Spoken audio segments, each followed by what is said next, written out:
Welcome to another Impact review, and let's cut to the chase. Was this a good show? It wasn't bad. Did it give us a lot of strangeness? Yes, it did, and I will talk about that in a minute. But it does give me some promise, but I'm not going to lie here, guys. Hang on a second. Camera's a little crooked. It's always crooked. Anyway, but when it comes down to it, it does give you a little bit of promise, but it doesn't mean the promise is all going to be great. Now, the first thing I'm going to talk about is gut check. And I was surprised that with Scott Demont there, that he's using Johnny Bravo as a coach. He's in my face. Not that Johnny is a bad ref or a bad wrestler or anything. I'm just surprised they used him. I've never known how well Johnny is. And if he's that good, I have no problem with him being there. Then when you see that little snippet that they showed on Impact, because right now, since I'm doing this, I can't watch the whole show. I can't watch Gut Check. But seeing how it was structured is not much different than the last couple of times they did it. And this gives me a little bit of nervousness, because one of the first people in the modern era, around 2010 to 11, or 12 for that matter, when they tried the Gut Check concept, one of the first people they did was Raju, which his name was at the time Zayn. Yeah. But he hasn't gone anywhere.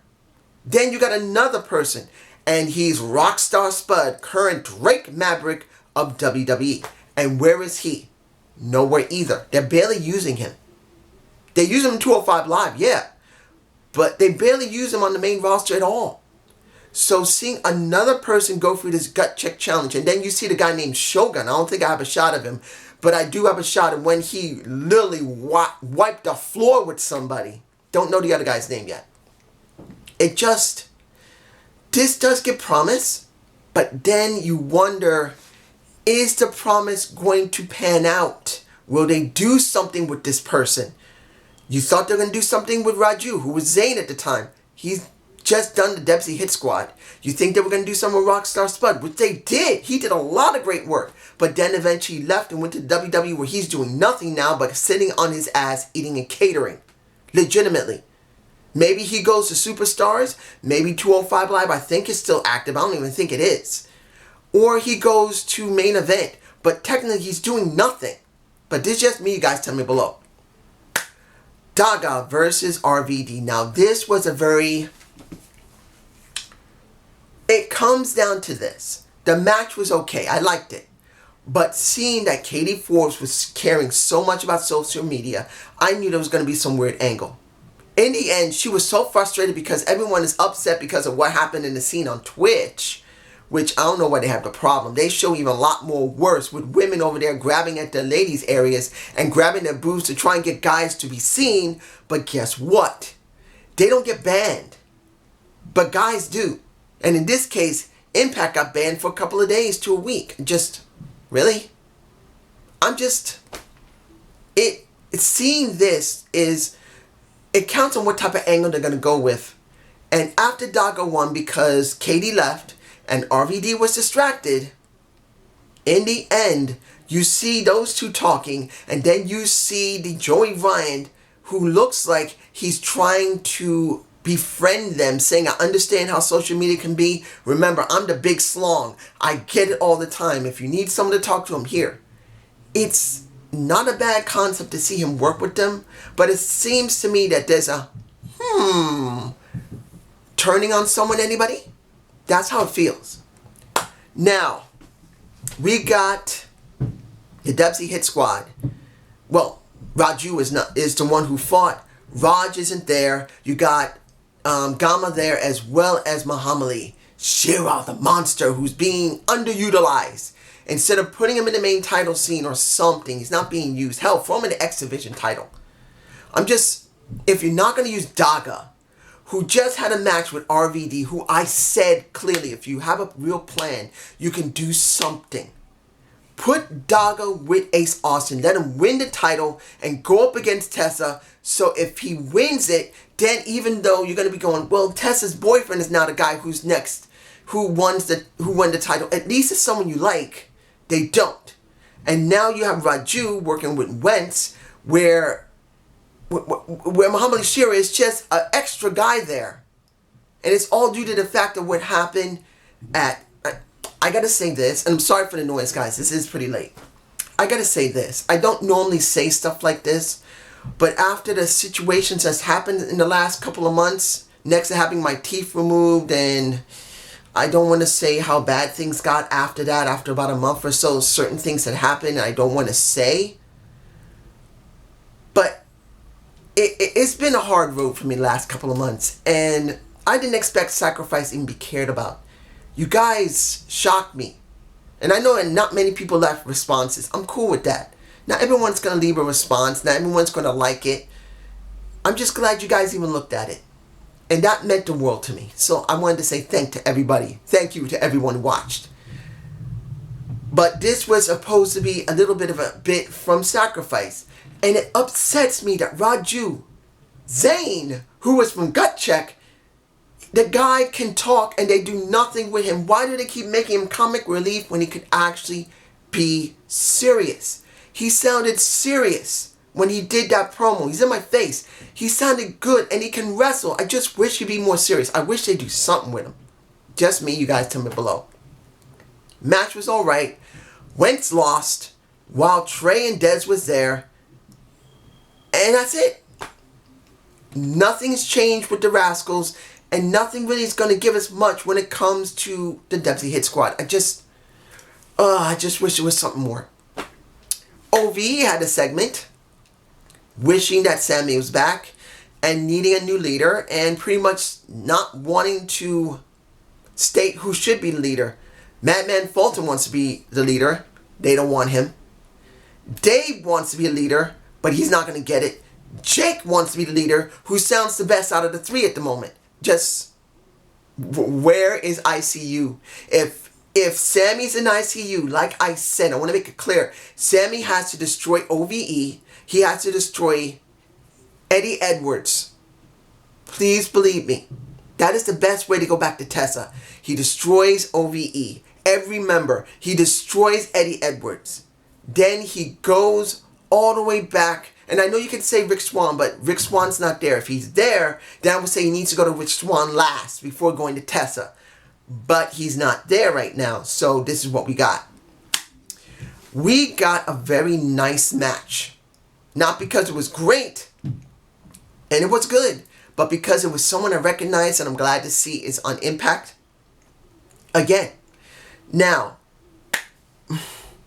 when it came to the interview to Jordan Grace, it wasn't bad.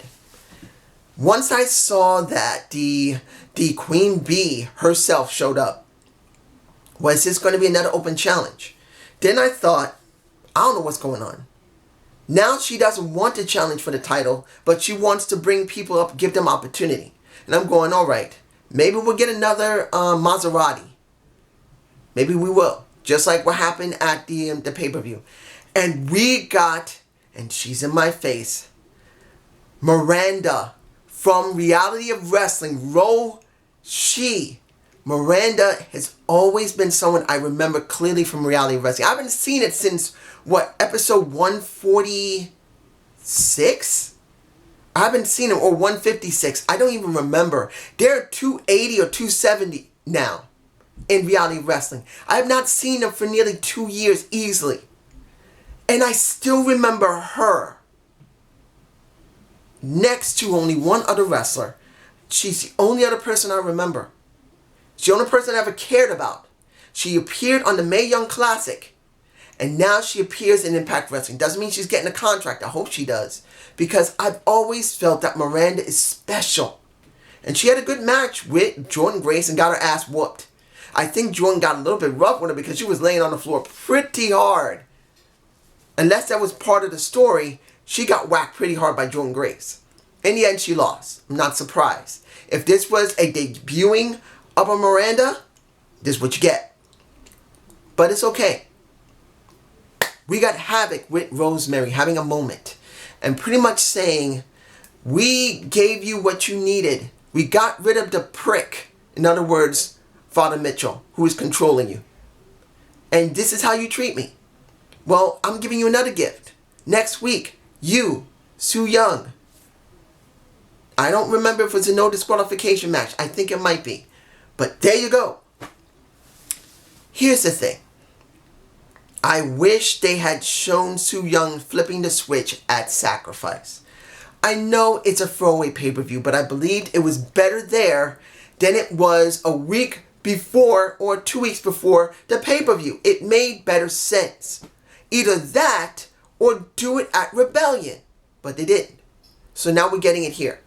I just feel like they're floating Su Yung. They're doing nothing with Rosemary. And when it comes to Havoc, I don't even know what to call Havoc. They never talked this time, but what do we get? Nothing. I'm just saying. You guys tell me below what you think should be happening with Havoc, with Su Yung, or even Rosemary for that matter. Are they still even in the company after these recordings? I don't even know. Now, Elgin versus Eddie at, what is it? Pro Wrestling Revolver in Dayton, Ohio. Not very good production value. I'm not being mean to these guys, but the camera work was so bad. I can understand it was the venue that did it. There's no way you can avoid it. The venue sucked when it came to Pro Wrestling Revolver. They could not get the right camera angles. There were people standing up in the way of the camera instead of the guys at the camera saying, "Hey, can you sit please?" Well, you got just heads and bodies. I knew Eddie was going to win. But the thing that was good, well, two things that was good. D'Lo Brown was there. I know I said Dino Brown, but I tend to botch. D'Lo Brown was there. Which, again, I don't mind seeing someone new on commentary. If that's what they're going to do every time when they go to another venue or a pay-per-view, that is not a major one. At least it's a change-up. But when Josh said that when this is all over, whoever wins is going to use the pick your spot cup. I don't even know. Call your shot cup. There you go. I hadn't thought about it in so long I forgot it. It's good to hear him say that if whoever wins is going to use the cup and go after Tessa. Well, saying after the World Championship, but again, not after Tessa. Because you know she's not going to drop the title too soon. In the end, Eddie won. I wasn't surprised. They had a good match. But now, what's going on at the end of the show makes it very confusing. We got two more things before the main event. Let's get through the first one. Scott and Petey Williams do an interview talking about, I think it's April 3rd. Impact Wrestling is going to be doing a themed show, or I don't think it's a pay-per-view, but it's a themed show. And it's going to be TNA Back Home, or whatever they call them. Welcome Back Home or Return Home. It doesn't really matter. They're doing a themed Impact. That means they're bringing back the six-sided ring, which isn't a bad thing. I do like the six-sided ring. Not everyone likes it because they get hurt a lot more easier and it's more difficult to work with. I think they should just basically suck it up. I don't care if it's a man or a woman. Use it because it was unique. But here you got Moose coming out saying that, why are you talking about TNA when you should be talking about me, Mr. Impact? And now, when he did mention Wildcat, Chris, what was his name? Chris Harrelson, I believe. Because it's been a while, I forgot his name. Petey now has a problem with him. So we're going to probably have Petey first, and then the Wildcat is going to be next. Maybe it's going to be at Impact Wrestling's themed Impact of TNA that you're going to see this. It's hard to say. I think it probably will be. But I don't know. You guys tell me below. It would be wiser to have the Wildcat there than just Petey Williams doing it. Because Petey Williams is on the roster all the time and Wildcat is not. So it would be better if Wildcat is there than Petey. It's just me. You guys tell me below. Finally, we get something. The Throwback Brothers. I think that's what I'm going to use. You got Willie talking with Johnny Swinger, saying, we had our problems, brother, but we solved it. Now we're going to be a tag team. Willie still doesn't want to deal with it. Then Disco Inferno comes out. And admittedly, I haven't seen Disco Inferno in a while. And at one point, I was thinking when I first saw Johnny Swinger, maybe that's Disco Inferno. But then I'm going, no, Disco doesn't look like that.